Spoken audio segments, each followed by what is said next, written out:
σταθεροί στην απόφασή τους να μην υπερψηφίσουν πρόεδρο της Δημοκρατίας και τι απαντούν στην πρόταση του κυρίου Σαμαρά. Θα δούμε σε λίγο και την υπόθεση Χαϊκάλη κλπ. Αλλά πείτε μου επί του πολιτικού για να κλείνουμε με αυτά.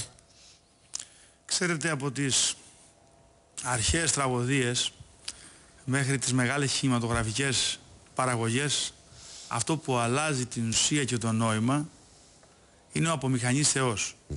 Στη συγκεκριμένη περίπτωση, εκεί που έχει έλθει η κατάσταση, ο απομηχανής Θεός είναι η λαϊκή εντολή.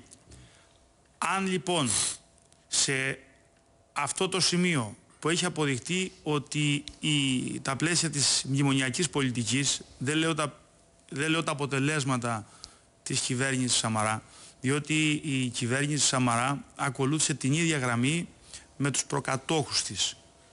Έχει αποτύχει. Δεν μπορούμε να μιλάμε για συνένεση. Θέλει αυτόματη διακοπή, να μπει η λαϊκή εντολή στη μέση, να βγει το καινούριο υλικό, διότι αναδόμηση με πρωταγωνιστές από αποτυχημένη προσπάθεια δεν μπορείς να κάνεις, να βγει το καινούριο υλικό και εμείς έχουμε... Όταν λέμε υλικό εννοούμε πολιτικό υλικό, δεν είναι αυτά που κυκλοφορούν, βίντεο κτλ. Όχι οπτικό ακουστικό, γιατί άμα μπλέξουμε με αυτά θα ξημερώσουμε, φοβάμαι. Εξυπακούεται. Ναι. Έτσι λοιπόν έχουμε προτείνει κάτι πολύ πιο ουσιαστικό. Με τη νέα Βουλή μια κυβέρνηση εθνικής ενότητας. Με τη νέα Βουλή. Με τη νέα Βουλή, μετά τις εκλογές. Και γιατί αυτό δεν μπορούμε να το κάνουμε με την παλιά Βουλή?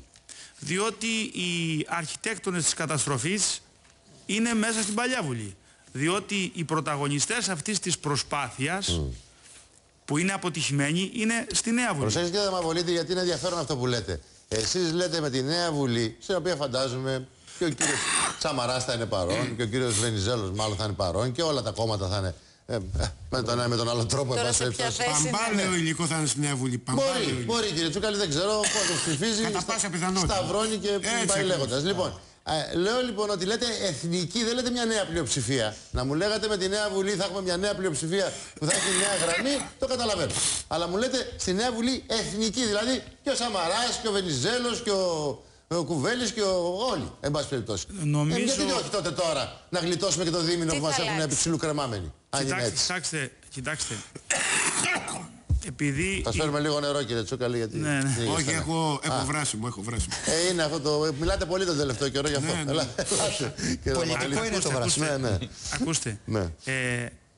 Οπωσδήποτε πρέπει να μπει η λαϊκή εντολή στη μέση, που τόσο ώστε τα αποτελέσματα της νέας προσπάθειας που θα γίνει με κυβέρνηση ειδικού σκοπού, αν θέλετε, οπωσδήποτε να έχουν και το βάρος του λαού, για να μπορεί και ο λαός να σηκώσει τις ευθύνες του.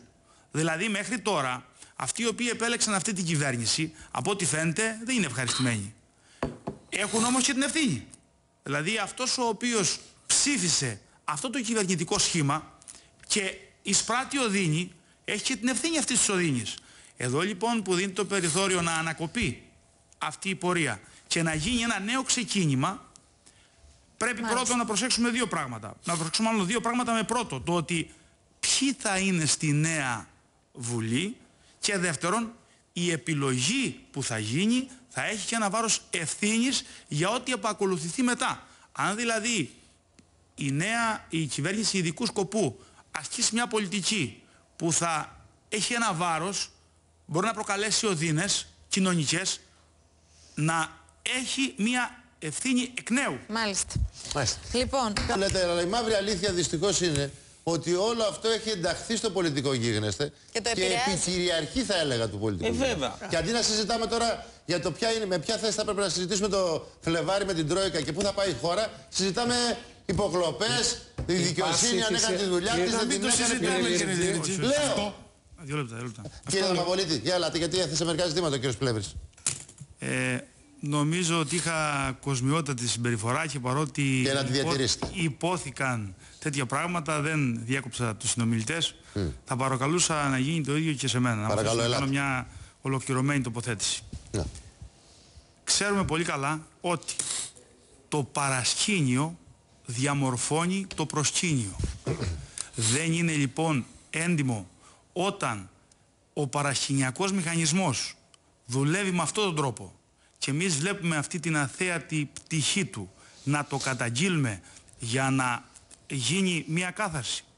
Το καλοπροαίρετο των προθέσεών μας, που το έχω πει και άλλες φορές, φαίνεται από δύο χαρακτηριστικά. Πρώτον, μόλις πήραμε, καταρχήν, ο κ. Χαϊκάλης κινήθηκε στα πλαίσια της νομιμότητας και για να απαντήσω στον κύριο Πλεύρη, το όνομα δεν το είπε με παρότριση του κυρίου Ντογιάκου ο κ. Χαϊκάλης για λόγους ασφαλείας. Είναι αστείο αυτό. Ναι. Δηλαδή δίνεις κατάθεση και να λες... Κύριε Πλεύρη, αυτό είναι αστείο. Αφήστε με να ολοκληρώσω. Ολοκληρώσω κύριε Πλεύρη, γιατί είναι και κρίσιμο. Τι διαφορετικό έκανε ο Κασιδιάρης με τον Παλτάκο, κύριε Λιριτζή? Μην θορυβείτε χωρίς λόγο. Άστο, μην το πιάνετε από τον Παλτάκο. Να είναι την ιστορία, δεν το ψάξατε. Ελάτε. Πρώτον, το υλικό όλο από την πρώτη στιγμή ζητήσαμε να κοινοποιηθεί στον πρόεδρο της Βουλής και στον Υπουργό της Δικαιοσύνης. Δεύτερον, ζητήσαμε την άρση του τηλεφωνικού, ο κ. Χαϊκάλης δηλαδή, αλλά επειδή είμαστε στο ίδιο κίνημα χρησιμοποιώ πληθυντικό, ζητήσαμε την άρση του τηλεφωνικού απορρίτου. Θα πω μόνο ένα. Όλες οι μεγάλες απαγωγές στην ελληνική επικράτεια και παγκοσμίως, όποιος κοιτάξει την εγκληματολογική βίβλο, βγήκαν από τα τηλέφωνα. Αυτό να το σημειώσουμε, που δεν έχει γίνει ακόμα αυτό το οποίο είναι πάρα πολύ βασικό. Και κάτι άλλο. Εχθές παρακολουθούσα την τοποθέτηση του κυρίου Μαντά, του ποινικολόγου, ο οποίος έλεγε ότι μόνο με την υπόσχεση χρήματος ή ανταλλάγματος, δηλαδή και ότι του έλεγε μέσα στο βίντεο ότι θα σε πάω σε ένα πιο μικρό κόμμα για να δικαιολογήσεις την άρνησή σου, έτσι όπως ακούγεται στο βίντεο, αλλά μετά θα σε πάω στη Νέα Δημοκρατία, μόνο με την υπόσχεση ενεργοποιείται ο όρος της πιθανολόγησης. Μπορεί δηλαδή να κινηθεί η διαδικασία. Και να σας πω και κάτι άλλο.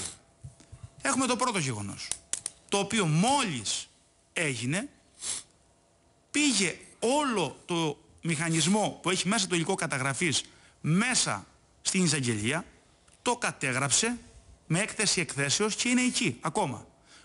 Το ίδιο έγινε και τη δεύτερη φορά. Το ίδιο περιμέναμε μέχρι να έρθει η τρίτη που συστάθηκε η ομάδα αυτή από την αστυνομία. Μεταξύ της πρώτης και της δεύτερης και της τρίτης, αν τυχόν και υπήρχε ένα σοβαρό σημείο παρανομίας, δεν θα έπρεπε η εισαγγελία να κινηθεί αυταπάγγελτα? Μόλις δηλαδή παρέδε το υλικό ο κύριος Χαϊκάλης να του πει αυτό είναι κακούργημα, σε πιάνουμε κατευθείαν. Και να πω και ότι σε όλες τις μεγάλες δουλειές αυτές πρέπει να τηρηθεί ένα απόρριτο και ένα χρονοδιάγραμμα για να φτάσουμε στο επιθυμητό σημείο που είναι να πιάσουμε επαυτοφόρο τον φερόμενο στη συγκεκριμένη περίπτωση ως μεσάζοντα. Είναι δε πολύ σοβαρό όταν ακούγεται το όνομα του Πρωθυπουργού μέσα στην συνομιλία να πρέπει οπωσδήποτε να αποτελεί το μείζον θέμα για την χώρα, που είναι η διαφθορά και η προσέλκυση βουλευτή για χρηματισμό. Αν δηλαδή ο μέσος πολίτης δεν πληροφορηθεί ότι υπάρχουν τέτοιοι μηχανισμοί στο παρασκήνιο, υπάρχουν αυτοί οι ζούμε σε ένα ωραίο δεν συζητάμε ουδέτερα. Μισό λεπτό, είστε πολιτικά πρόσωπα. Όταν λοιπόν ένας βουλευτής μιλάει για μηχανισμούς, πρέπει να πει δημόσια ποιος τους στείνει αυτούς τους μηχανισμούς, ποιος τους κινεί και προς ποιο σκοπό. Το συνεργάτη του κυρίου Καμένου, το μέχρι χθες συνεργάτη του κυρίου Καμένου, εκεί είναι η κουβέντα.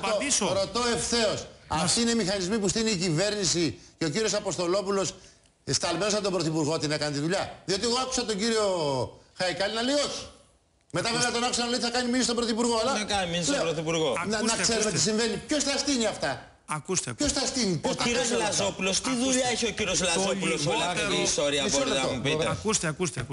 Μηχανισμός από ποιον, γιατί? Το λιγότερο απερίσκεπτος θα ήταν αν κάποιος μπορούσε να αποφανθεί από τη στιγμή που υπάρχει διαδικασία κρίσης μέσα από τη δικαιοσύνη. Και θα κλείσει σήμερα έτσι όπως και θα κλείσει σήμερα. Θα βγει το πόρισμα. Το πόρισμα θα βγει. Το πόρισμα θα βγει σήμερα. Εν πάση περιπτώσει, όλα όμως αυτά, κύριε... Προσέξτε να πω κάτι για να κλείσω.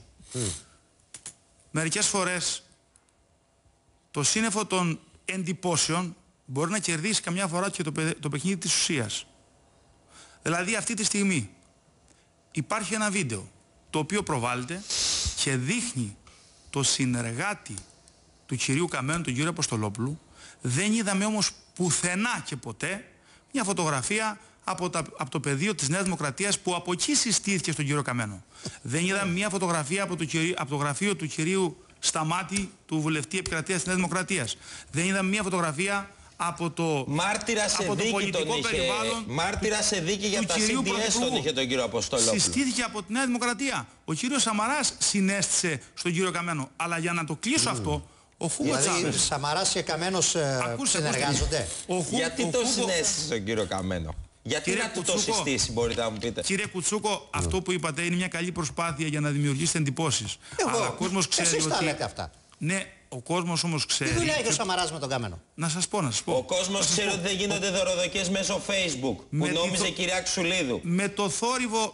Εσάς σας έχει πιάσει κανένας, γιατί εδώ βλέπω ότι όλους τους ανέλ τους πιάνουμε. Με το θόρυβο δεν μπορεί να βγει η ουσία. Η ουσία βγαίνει και χωρίς θόρυβο. Μα θέλω εσείς λοιπόν παίζετε με τις εντυπώσεις. Να πω στον κύριο Κουτσούκο ότι ο κύριος Καμένος πήρε τη συστατική για τον κύριο Αποστολόπουλο όταν ήταν στη Νέα Δημοκρατία. Καταλάβατε?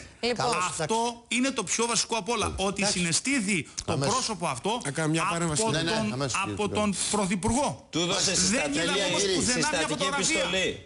Από αυτό το περιβάλλον. Τελεία, κύριε, μικρό διάλειμμα και συνεχίζουμε. Οι ανεξάρτητοι Έλληνες είναι στα όρια, εν πάση περιπτώσει, για την κοινοβουλευτική επιβίωση σε ό,τι αφορά. Θα ψηφίσετε κυβέρνηση ΣΥΡΙΖΑ? Μισό λεπτό να κάνω τοποθέτηση ολοκληρωμένα. Ελάτε, γιατί δεν έχουμε πολύ χρόνο. Όποιος ανατρέξει με τη μνήμη του πίσω, για να μην πω τα τελευταία 40 χρόνια της μεταπολίτευσης, να πάμε στα τελευταία 10 χρόνια, πρέπει να δει πότε ο πρόεδρος της Δημοκρατίας έπαιξε ρόλο στις σημαντικές κοσμοϊστορικές αλλαγές που γίνανε. Το μοντέλο διακυβέρνησης είναι πρωθυπουργοκεντρικό. Το δίλημμα λοιπόν δεν είναι πρόεδρος ή όχι, είναι εκλογές ή όχι. Όλη η ουσία του πράγματος είναι εκεί. Και επειδή λοιπόν όταν μπαίνει κάποιος... Εσείς λέτε νέες εκλογές, για να κάνετε τι, με στόχο ποιο? Η πρώτη μας πρόταση είναι να πάμε σε μια κυβέρνηση ειδικού σκοπού. Καταρχήν για να κάνουμε... Όχι άλλη κυβέρνηση από τη σημερινή. Όχι κυβέρνηση συνεργασίας των αντιμνημονιακών δυνάμεων. Ακούστε.